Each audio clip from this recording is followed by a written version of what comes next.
saying that He made a covenant with Israel, right? And he saved them from Egypt and many other nations. I agree. You're not going to give me that. Isaiah 19 says he does, though. In that day there will be a highway from Egypt to Assyria, and Assyria will come into Egypt, and Egypt into Assyria, and the Egyptians will worship with the Assyrians. In that day Israel will be the third with Egypt and Assyria, a blessing in the midst of the earth, whom the Lord of hosts has blessed, saying, Blessed be Egypt, my people, and Assyria, the work of my hands, and Israel, my inheritance. So he does do that for other nations. No, we both know what he's talking about. Because we've gone over that. The fifth day thou saidest unto the seventh part, where the waters were gathered, that it should bring forth living creatures. Is God calling any other people his people? God calling it, you're talking about what you just read. Yeah. Egypt. So he does call Egypt his people. Let me, sorry, go ahead. Before I address it, God calling it, you're talking about what you just read. Yeah. Egypt. So he does call Egypt his people. Let me, sorry, go ahead. Just let me, sorry, go ahead.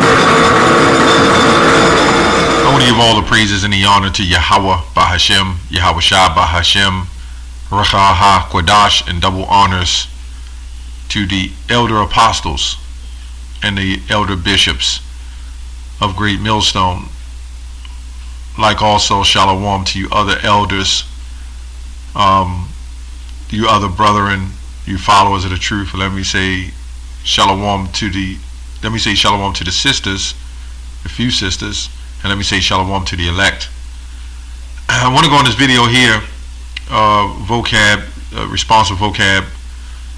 Vocab Malone video says SICARII avoids Isaiah 19 at all cost. So I believe Apostle Tahar did a video on it a few days ago or so, and I said, well, I looked at the video and I said, okay, well, I'll do a kind of a response, mainly to this video here. So anyway, vocab, it's not much to say, but it is a lot of scriptures to go into. But you know, vocab says, did the Most High call any other nation to be chosen? Because it said the word Egypt, and that's real easy, really. You know, the scripture says, 1 Peter 3:15, always give an answer for every man that has a reason of hope. So these brothers really didn't even have to answer them, because vocab wasn't asking in a reason of hope, of a calling. His job is totally sinister and totally different. His agenda is different. Okay, so so what did vocab say? I believe he's not. Vocab said,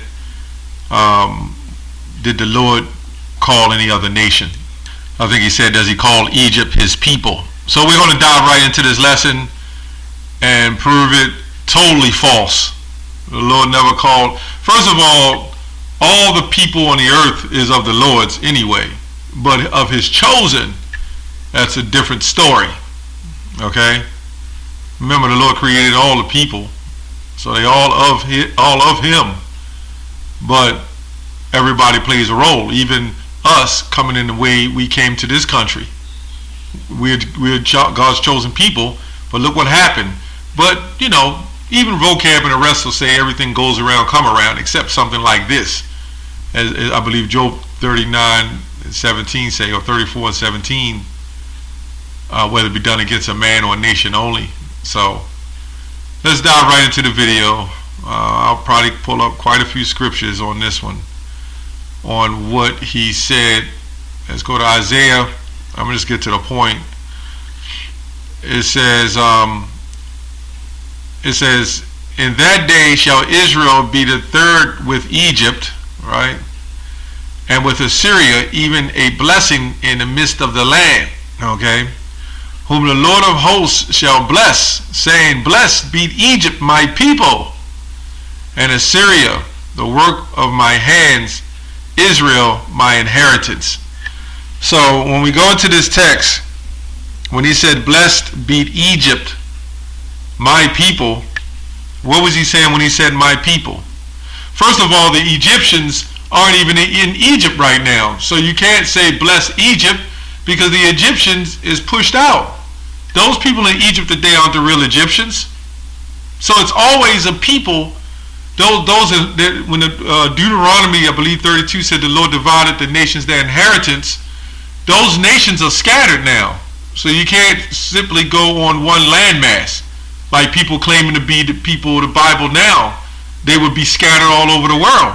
So if I said blessed be the people of America and I'm an Israelite and I'm talking to Israelites, is that talking about every American? Absolutely not.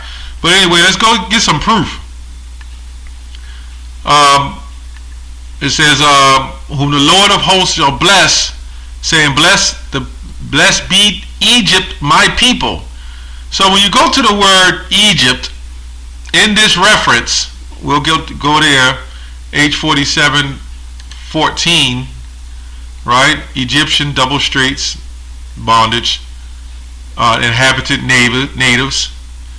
When you go to the text, go to Genesis 41:55. This is the reference. Is right in here. So Genesis 41:55. Let's see what it says.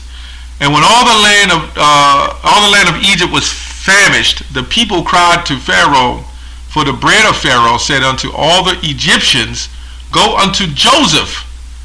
And he said, to you do. And the famine was over all the face of the earth. And Joseph opened all the storehouses and sold unto the Egyptians. And the famine waxed sore in the land of Egypt. And all the countries came into Egypt to Joseph for to buy corn, because the famine was so sore in all the lands. So we had a history in Egypt, going back to Joseph's brothers and what happened to Joseph being sold into Egypt because of the visions, and the Most High set him up to do that. Why? Because when you're dealing with the Egyptians, you had Israelites who was calling themselves Egyptians, and you had Israelites who made Egypt a great place, like Israelite who makes this place a great place, right? So let's get further proof. Let's go to Isaiah 11:16. And it shall come to pass in that day that the Lord shall set his hand again the second time to cover the remnant of his people, which is his people. We'll get into that too in a second. Which shall be left from Assyria and from Egypt and from Pathros and from Cush. So the scriptures even can say you had Simon the Zealot, the Canaanite, right? You can have the scripture say my people of Cush. Right? But does that mean it's talking about Cush as a nation? No. Goes on to say, and from Elam, and from Shinar, and from Hamath. So you would have our people in these lands calling themselves after that land. Right? When the prophecies was going on, it never said America. Right? So we see what it is. And from the islands of the sea. And he shall set up an ensign for the nations that shall assemble the outcasts of Israel, and gather together the dispersed of Judah from the four corners of the earth. Right? So we're going to go back to Jeremiah 44:1. There's a lot of precepts with this. Jeremiah 44:1. The word that cometh to Jeremiah concerning all the Jews which dwell in the land of Egypt, and which dwell in Migdol, and in Typhanes, Tapanis, and No, and the country of Pathros. Right? So if the scriptures even said Migdol, or it said Elam, or it said another nation, when you hear the word, when you see the word, when it says my people, let's go back to that. Let's go back to Isaiah. Let's read it again so you get understanding. Whom the Lord of hosts shall bless, saying, blessed be Egypt, my people, and Assyria, the works of my hands. Right? So why do you say that? Israel, mine inheritance. So when you see this word my people and it's linking to Egypt and Assyria, that's talking about his inheritance. Why would he say Egypt and Assyria and then say Israel, my inheritance? Right? Let's go on. I mean, these Christians don't understand. So let's go to blessed. Let's go to my people, H5971. Let's go to H5971. It says nation, people, kindreds, right? Now, when you read on to the Strong's definition, it says from 86004, a people congregated, specifically a tribe, those of Israel. Those of Israel. So when it said, when you go back and it said, my people, Egypt, in the hands of my people, right? It says right here, when it goes to Egypt, my people, Assyria, the work of my hands, okay, and Israel, my inheritance, the work of his hands is the Israelites. That's who was under the captivity of the Egyptians, who were calling themselves Israelites. Acts 2 and 5, when it talks about Jews devout men out of every nation on the planet, just as if the story is written 1,000 years from now and we're in the kingdom of heaven and we write the scriptures, which everybody will understand then, and we'll say the Israelites, the Americans, the Israelites, America, my inheritance. You know, everybody will think, well, you're talking about America. But no, when he's describing the Israelites, other than that, he wouldn't have had to say the Israelites if it was for everybody.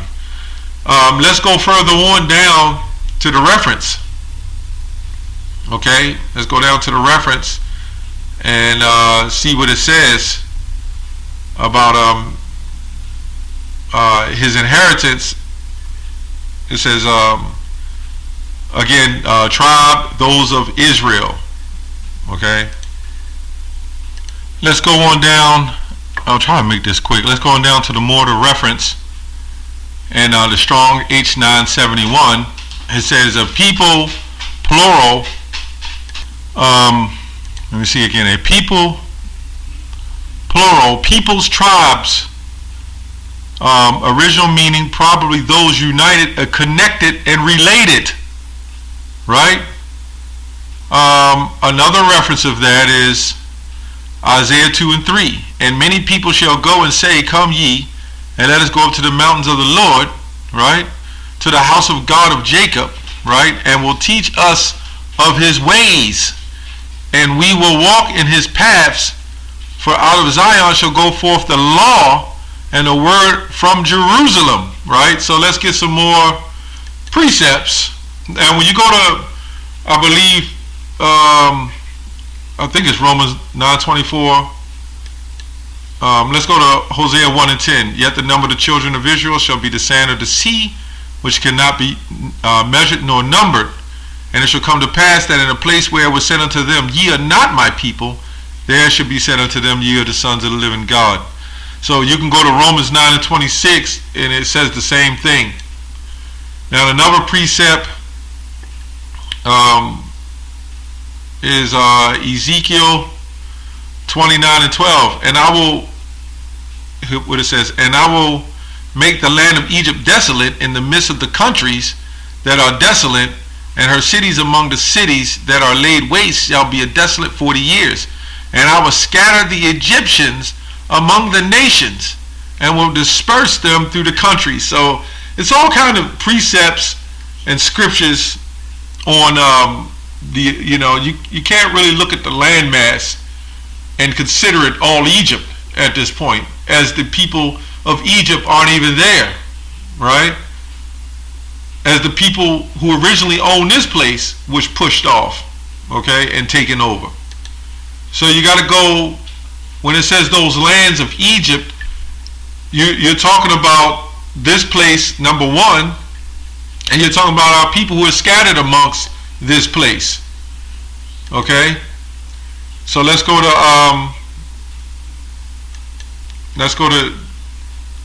okay, I already went there. I just had so many precepts lined up. It's Jeremiah 45 and 14. This is what the Lord said. Well, let me go on here. There's another translation. Thus saith the Lord, the labor of Egypt and merchandise of Ethiopia. So you got to understand, when sometimes it's talking about Egypt, it's talking about the actual, when it's talking about Egypt, it can be talking about the actual people of Egypt, right, who have dispersed, but as together, collectively, they are those people. Just like he said, I will gather the Israelites, when you go back to Isaiah, 11, he said, I will gather them out of Assyria, out of Egypt, out of Pathros and Cush, meaning we are scattered when you go to Deuteronomy 28:64, which also proves that we're the biblical Israelites, that would be scattered amongst all the nations, from one end of the globe even to the other. See, when it talks about being scattered, in a wider sense, when it talks about being scattered, we were brought into a form of slavery and scattered throughout the globe.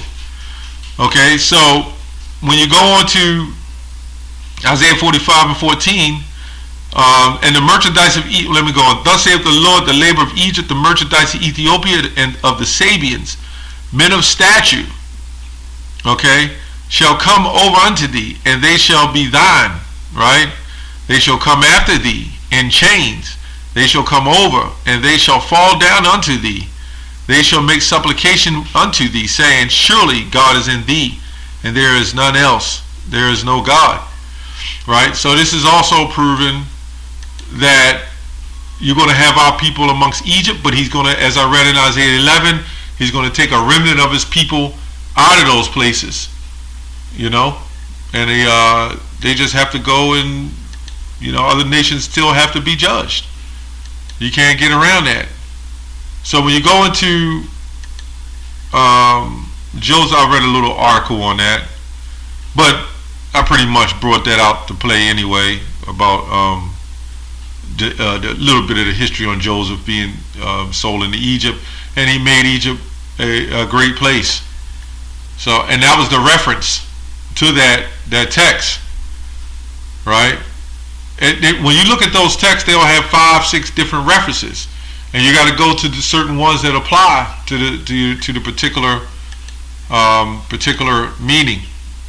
Okay, so I don't think there's anything else on that. I think I pretty much covered everything on this topic with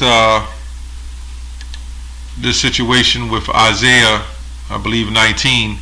Trying to look for more. It's a whole lot more scriptures on that, but I just wanted to bring more clarity to that it's not really hard when you see.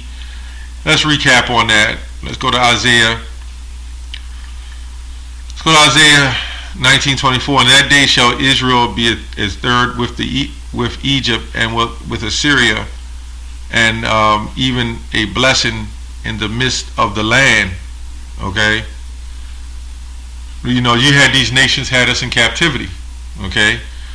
Whom the Lord of hosts shall bless, saying, blessed be Egypt, my people. Right? So when you see that word Egypt, my people, he's talking about his people in Egypt. Okay? And Assyria, and the works of the hands of Israel, my inheritance. This is why he made it clear that Israel is his inheritance. Right? Let's go on down to, I want to click on inheritance. Okay? When you read Romans 9:4. His possession, his property, his inheritance, his heritage, which, okay, we knew what that was.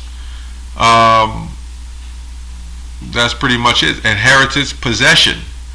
Israel, his possession, is another way you can look at it. And there's so many references. When you go to this blue letter, all you got to do is scroll down and you just put all the references and the pieces together. It's really simple.